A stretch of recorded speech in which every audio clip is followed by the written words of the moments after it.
आंगनबाड़ी कार्यकर्ता द्वारा आज परियोजना स्तरीय मीटिंग रखा गया है। कार्यकर्ताओं का कहना है कि हर संभाग के हड़ताल सुचारू रूप से चल रही है। शासन यदि हमारे मांग को पूरा नहीं करती तो आगे हम अनिश्चितकालीन हड़ताल पर जाएंगे, जिसके लिए आज बैठक रखा गया है।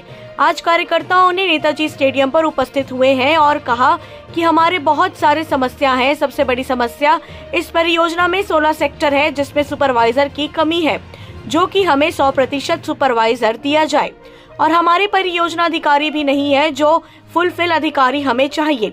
इसमें सबसे मुख्य मांग है कि 1 अप्रैल 2017 से प्रधानमंत्री मातृत्व वंदना योजना चालू हुआ है, जिसके तहत हम कार्यकर्ताओं लोगों को 200 रुपया मिलना था, जो इतने सालों से हमें नहीं मिला।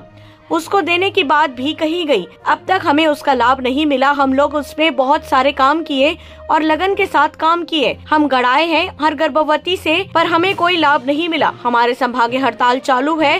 5 संभाग है छत्तीसगढ़ में और 5 में बारी बारी से हड़ताल कर रहे हैं। यदि शासन हमारी मांग पूरी नहीं करेगी तो आगे अनिश्चितकालीन हड़ताल पर जाएंगे, जिसकी जिम्मेदारी शासन की होगी। समस्या तो काफी है, जैसे प्रति माह हमारे मानदेय नहीं मिल रहा है। हमको राज्य सरकार 2000 दे रही है, परंतु वो 2000 भी सुचारू रूप से नहीं मिल रही है। ये बहुत बड़ी समस्या है। आंगनबाड़ी कार्यकर्ताओं को केंद्र से 4.500 और राज्य सरकार से 2000 दिया जाता है। अभी हमारे संयुक्त मंच बन चुकी है छत्तीसगढ़ में। इसमें हमारी मांग है कि हमें 26,000 वेतन दे, मानदेय नहीं, हमें वेतन चाहिए। अब हम वेतन के लिए लड़ रहे हैं। इस क्षेत्र में सुपरवाइजर कम है। एक सुपरवाइजर को 2-3 सेक्टर दिए जा रहे हैं, तो उसका व्यवहार तो वैसा ही होगा। स्थिति खराब है, स्थिति ठीक नहीं है। भाषा में उन लोग का उच्च नीच रहता है। हम कार्यकर्ता हैं, पर उन लोग शासकीय कर्मचारी है। हम लोग तो शासकीय कर्मचारी के दायरे में आते नहीं है। हम तो स्वयं सेवी में आते हैं, तो इसमें बहुत उच्च नीच का व्यवहार वो बनाकर रखते हैं। पत्रकार के नाम पर 15 अगस्त पर 685 रुपया वसूला गया कि 2 सेक्टर बांदे सेक्टर और इंद्रप्रस्थ में समूह के माध्यम से मांग किया गया था कि हमें पत्रकारों को देना है 650 या तो 685 रुपया करके वो वसूली भी किया गया था, तथा जिसका लिखित शिकायत हम लोग द्वारा परियोजना अधिकारी और तहसीलदार की भी दिया गया, पर हमको वहां से कोई जवाब नहीं मिला, ना कोई कार्यवाही हुई।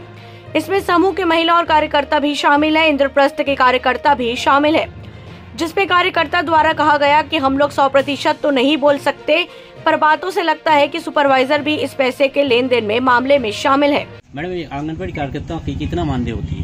आंगनबाड़ी कार्यकर्ता का केंद्र से 4500 और राज्य से मात्र 2000 मिलती है।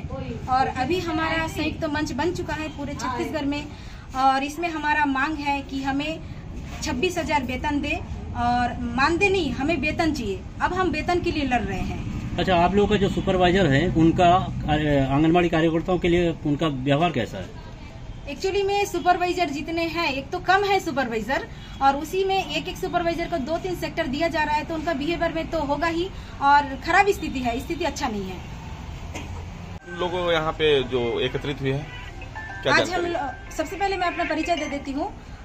संघर्षशील आंगनबाड़ी कार्यकर्ता सहायिका संघ की मैं प्रांतीय अध्यक्ष हूँ। आज हम लोग यहाँ पे उपस्थित हुए हैं कि हमारे बहुत सारे समस्या है।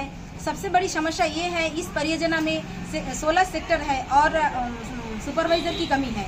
इसमें 100% सुपरवाइजर दिया जाए, और हमारे जो अधिकारी है, परियोजना अधिकारी, वो भी नहीं है, और फुलफिल अधिकारी हमको चाहिए। और इसमें मांग, सबसे मुख्य मांग है कि 2017 से 1 अप्रैल 2017 से एक प्रधानमंत्री मातृत्व वंदना योजना चालू हो गया है, लेकिन अब तक हमें उस का लाभ नहीं मिला। हम लोग उसमें बहुत काम किए हैं और एक लगन से काम किए हैं, फॉर्म भराए हैं हर गर्भवती से, परंतु हमें उसका कोई लाभ नहीं मिला।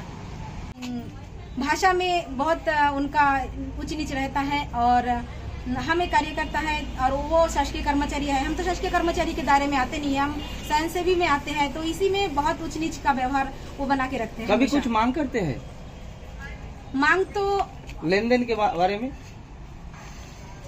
पत्रकारों के नाम पे कुछ वसूली वगैरह हुआ था क्या? हाँ, बीच में पत्रकार को लेके यही 15 अगस्त में मांग किया गया था 2 सेक्टर से, सेक्टर बांदे और सेक्टर इंद्रप्रस्थ से, और कि समूह के माध्यम से मांग किया गया था कि आपको पत्रकार को देना है 650 रुपया करके या 685 करके, वो वसूल भी किया गया है।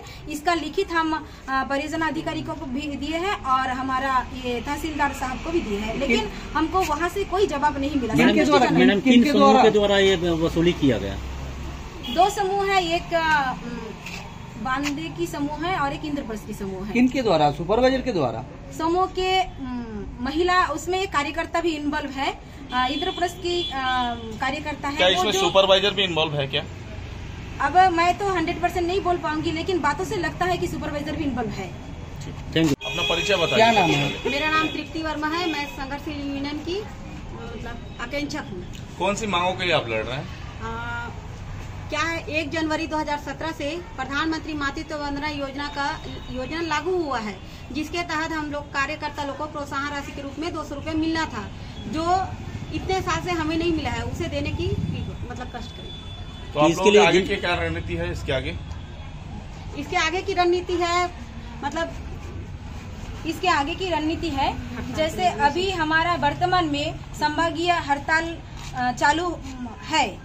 5 संभाग है छत्तीसगढ़ में और 5 में हम बारी बारी से हमारा 1 दिवसीय हड़ताल कर रहे हैं। यदि अभी शासन हमारे मांग को नहीं पूरा करेगी तो आगे हम अनिश्चितकालीन में जाएंगे। उसकी पूरी जिम्मेदारी शासन को होगी। पखानजोर से बिप्लब कुंडू की रिपोर्ट।